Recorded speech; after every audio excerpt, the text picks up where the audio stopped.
Hi, I'm Lisa Hayden with Channel 6 Central Kentucky TV, community focus on Washington County. And today we are happy to have with us Colton Winfield, Yes, ma'am. who is the Central Kentucky Theater Executive Director. Yes. Is that the correct title? Managing director. Managing but that's director. semantics, you know. Yeah. Yes. Yeah. Okay, great. So, and new at that. Yes. Been here for 4 months now. Yes. And I know that Gary White, the owner-operator of Channel 6, has already interviewed you about your background. So we won't go into all of that. Sure. But we are delighted to have you, and I haven't been able to say that yet, Colton. Well, so thank you. I just want to thank you, and because I've heard wonderful things about you as our new director Well, or thank you. manager and of the theater. So,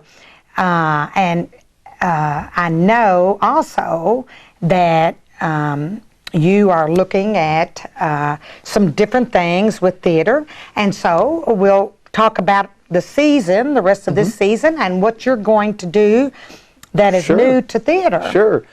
So, like you said, we are sort of looking to take the theater in a little bit different direction. We aren't. The important thing to focus on, though, is that we're not losing any of the opportunities we currently provide. We're just looking at how we can provide more opportunities and do so in a cost-efficient way as well. So, for example, this season's Kids Company show, which we have our Kids Company for ages, or grades rather, 3rd through 6th grade, and then our Youth Company for 7th grade through high school. And those are a semester-based program, so they come in for the fall semester and the spring semester. They're off in the summer just as we would be for school, although we do have summer shows. It's a little bit different. We have summer camps and things like this currently. Now, this semester's Kids Company show will more closely model what we can expect from those companies in the future. So rather than doing a show that was pre-written, one that we got online, we read the script, we listened to the music, and then paid the writer and publisher to be able to do it, we tasked our Kids Company interim director and the students themselves and said, you make the show. And some of our younger students, of course, understandably, we went, I can't do that. I can't write a whole show. But they've really surprised themselves. And, of course, we knew they could do it, but they didn't know they could do it. So they've surprised themselves with they did write a show. And they have written some lyrics to some well-known Christmas tunes. So we just put a little spin on Christmas songs you already know and love. And they've got a complete show. And so that's what we're doing. It's called a Holly Jolly Whodunit, and that will run December 13th, 14th, and 15th. And I really cannot encourage people from the community enough to get out and see it, because that's the best example of where I think the theater is headed, especially with our Youth and Kids Company shows. I think putting more emphasis on giving our actors and our designers and our students the opportunity to create themselves, because, you know, kids are not lacking in creativity. Oh, So that's for sure. this show is spirited and energetic and dynamic and tells a really cute holiday Christmas story. And they did it themselves. So I think it's important to recognize the confidence and the practice that they get when they are the ones writing it and coming up with it. Yeah. Well, I think that's a wonderful idea. And you know, something that you mentioned before, which I think is really important, is that not everybody likes to get out on stage.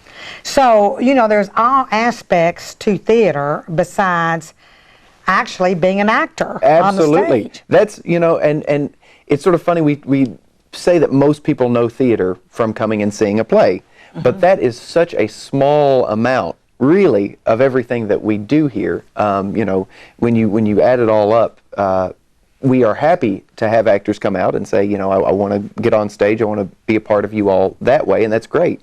But again, going back to our Youth and Kids Company, making sure that we are recognizing amongst them as well that just because you may not be on stage, you may be painting or helping us construct the set, some carpentry, or doing technical work with the lights and sound.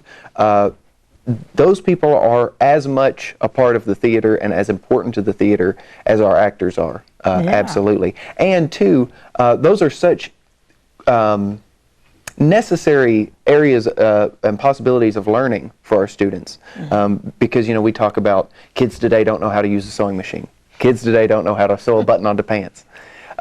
Kids, we teach those things. That's what our costume department does. We provide those opportunities to learn those basic home ec skills that maybe 50 years ago, basic carpentry was just a given. You know how to make a table, and maybe kids today don't. So we are picking up some of that slack and providing opportunities beyond memorizing your lines and getting dressed up and playing the part. Not to say that that isn't important as well, the confidence in public speaking, of course, but we do a lot more than just perform. So making sure that we're recognizing that and providing educational opportunities in those areas as well. Yeah. I was thinking too about things like the lighting and stuff. That's quite an art, to be able to have the right lighting for the right scene, and and I'm just thinking, I know there's a lot of people that participate in that as well, isn't there? Oh, absolutely, absolutely. And that's another thing that we're hoping to do more with the youth and kids companies in our next season moving forward, is bringing in more guest artists, either professionals working in the theater field currently, or maybe collegiate professors and things like this, who can come in and maybe for 1 week give our students lessons on areas like lighting and sound, things that even I have a basic understanding of, but there's so much to explore and do in those artistic fields of their own, that we want to make sure we're giving students the opportunity to do that, because you're absolutely right. There is an artistry to it, because lighting can make or break a show. Let alone the obvious ways of, I couldn't see the actor's face, there was a shadow, but in the mood of it as well. We just closed West Side Story, which by the way was fabulous. Yes, if your viewers did not get a chance to come out and see that, you did miss it, but don't miss the next one, because we'll be having this conversation and saying it was fabulous as well. But lighting played such a key role in that show. It helped tell the story in such a huge way. When were things sad and cold, and the main character felt utterly alone, and some blues and a little bit more shadows, and we cut abruptly to a red light. It was quite jarring when our main character was shot, at the end, and things like that. It absolutely advances the story. Yeah, that show always makes me cry. Yeah, it is. And it's just as apropos today as it was when it was written. Yes, yeah. It premiered on Broadway in 1957, and most folks know it from the movie, which came out with Natalie Wood in 1961. But you're absolutely right. The message of that show, and really the show's message going back even further, because it is so inspired by Romeo and Juliet. We've got a story that's hundreds of years old and still just as relevant today, unfortunately, because West Side Story does discuss sort of the gang violence aspect and the divisiveness within communities, and the tragedies that can lead to on a very personal level. It was a really good story. Absolutely. Yeah. And so then you are going, there's some other things I know coming up that I'm because I personally do like the big Broadway ones. Oh, yes. No, they're a lot of fun. And I do know that you're going to do another one or two coming up in maybe in the spring. Absolutely, yes. So we've got our kids company show in December. Okay. And now that's song and dance and fun as well, but it's certainly not as big of a show. That doesn't mean you should miss it. Right. And then February 14th through the 23rd is going to be our next main stage show, which will have adults as well as some youth-aged performers, hopefully. And it's called Yeehaw Springfield Style. Oh, and now this one's going to be really big. And this is one that has been written by Gary Vitito of Bardstown. Oh, yes. okay. So some folks may recognize his name from Stephen Foster's story. Yeah. He's been with them many, many years. And Mid-Kentucky as well. Mid-Kentucky Chorus. And we're very familiar with Gary. Oh, yes. He's wonderful. He is. Well, he's wrote this show specific for Springfield and the Washington County area, but the show itself is modeled after the old TV show Yeehaw. Oh, that's going to be so fun. it, for fans of Yeehaw, who there's definitely going to be some jokes and reoccurring gags from the show that you'll see brought to life on stage. The only difference and more exciting thing is that the jokes will be relevant to the people and the area. So there's definitely some inside jokes about current events going on in Springfield currently, and notable personalities that you might recognize in Springfield. So we'll certainly be poking a little bit of good-natured fun at what's going on locally. Oh, that sounds like that's going to be really good. Yeah, live music. It's going to be great. Yeah. And what's the date on that again? That's February 14th, 15th, and 16th. Okay. And then the 21st, the 22nd, and the 23rd. Okay. Okay, great. So we open on Valentine's Day. A great date night. Go over to Mordecai's, get some dinner, come on over, see a show. Yeah. And, of course, the theater is so, I mean, I don't know what you think about it because you've been to other theaters, but I think we have quite a nice theater. Oh, absolutely. Yes. Yeah, so, and, very comfortable seats. Yes, they are. They are. Yeah. Yeah. It's, the Springfield is so fortunate for the sort of commitment that the city has made to the arts and and investing in providing opportunities for kids, young people, and adults, educational opportunities, and to the performing arts. To have the space that we have, it really is a top-notch theater, especially for the area. Yeah. Well, thank you. And so what else would you like to tell us about? Well, after Yeehaw, we have our next youth company show, which is Newsies, another well-known big Broadway show, the Disney movies, a classic. But that's April 10th through the 19th. And then from there we have our spring kids semester show, Pirates Past Noon.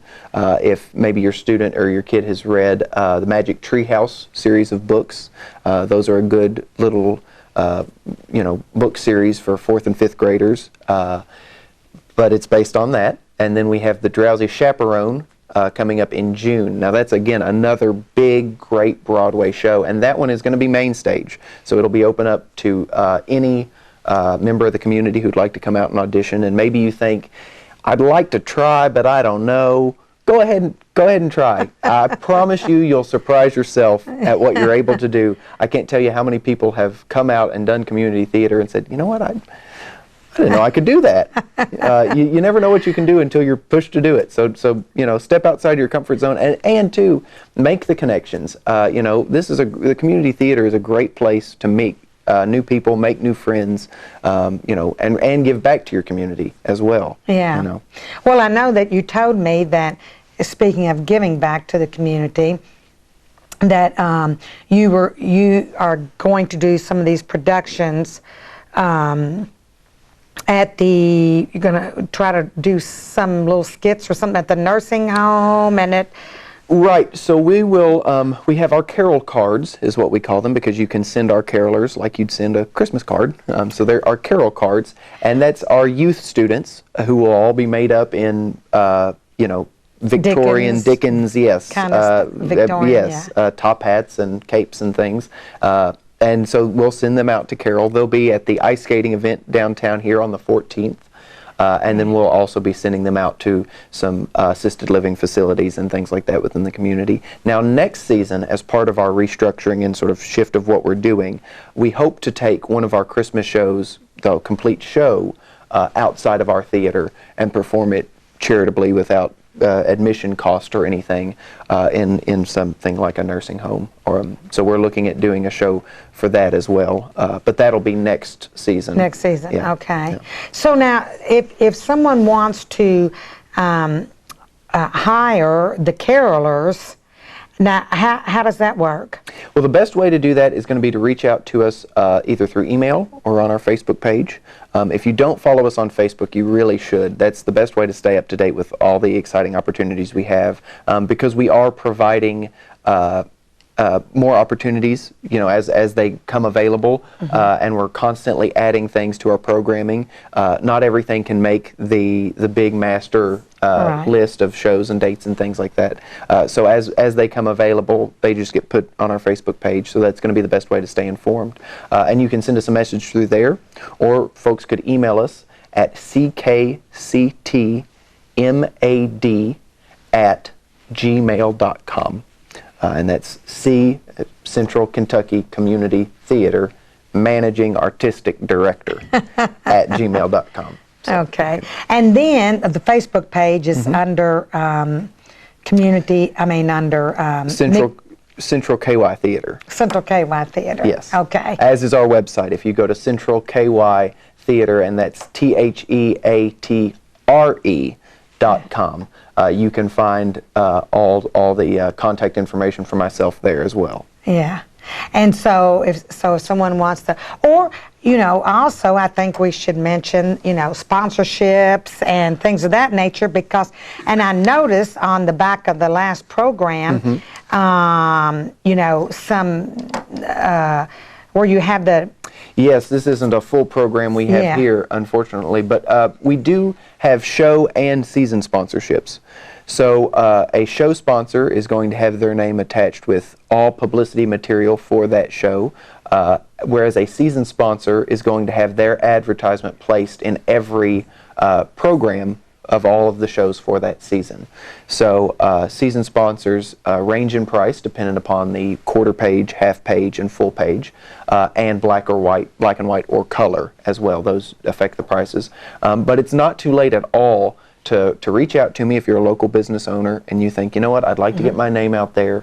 Or individuals. You had some other well, kind of thing on the back, like the Georgia Patron, Davis yes. Patron. Yes. Yeah. We've just reinstated our Patron Levels as well. So if you aren't a business owner, but you'd like to show your support for the arts and what we do here and the opportunities we provide young people, you can be a private donor, and that will get your name, or you and your spouse's name, or you can do it in name of a grandchild if you'd like. But that's going to get the name put in the back of the program. Again, every program for all 8 shows of our season underneath the level that you've donated at, and they're all named. Our donation levels are named after notable Springfield historical figures. So. Yeah. So I thought that was a really good idea to get that in the program as well. And so there's lots of opportunities to donate in some form or fashion and get recognition for that in the program. And of course, at the same time, you're supporting the arts. Yes, absolutely. In Springfield, in Washington County. Yes, you're getting your name or your business's name out there while showing what support you give. We say we're happy to take donations of time or donations of money. Those are okay too. But we have opportunity for either. Yeah. And there's lots of opportunities to volunteer as well. I know, we've got lots of people that, like say, work on the costumes and people that work on the set and we're so blessed to have such good volunteers. We really are. And so, but I'm sure they could use a little relief sometimes. Yes. Continuing to find volunteers so that we can rotate through the volunteers we do have so that they don't get burned out is always something we're looking to do. But even if you think, well, you know what, I don't know about costuming, or I don't know about set construction or painting, you could always do box office with us, and now if you come, say you come on February 14th and you do box office for us for Yeehaw on opening night, you're going to get in to see that night's performance at no cost. So there, and too, if you volunteer on a show, help us build the set, help us do costumes, we do offer complimentary tickets in exchange for that time. So there's opportunity to not only give back but to see the show as well. So that makes it even better. Sweetens the pot a little bit. So, well, Colton, I just want to thank you. I'm really looking forward. So tell me again when the next show is going to be on. That's going to be December 13th, 14th, and 15th. We just run that one weekend with a holly jolly whodunit written by the kids of Springfield. And it's a heartwarming, festive Christmas show. and a mystery. You know, Yeah. it is a whodunit. Yeah. So there's a mystery element to it as well. Yeah. Well, that'll be fun to see the kids performing that, and one that they've done Yeah, themselves. they are so proud. You know, Yeah. they are, and it's great. Yes, and so then people can also start signing up for to be in the acting or whatever in the theater. Yes. For in the spring. Yes, absolutely. If you have any interest in getting involved with us in any capacity, the best Okay. thing is going to just shoot me an email or reach out to us on Facebook. Okay. And again, all of that can be found on our website, centralkytheater.com. Or you can stop by the Opera House, stop in and Yeah. say hello. I'd be glad to meet you. Yeah, that'd be great. Well, thank you so much for Absolutely. being here Thank today, you. Colton. Yeah. I look forward to seeing you again soon. Absolutely. Thank you.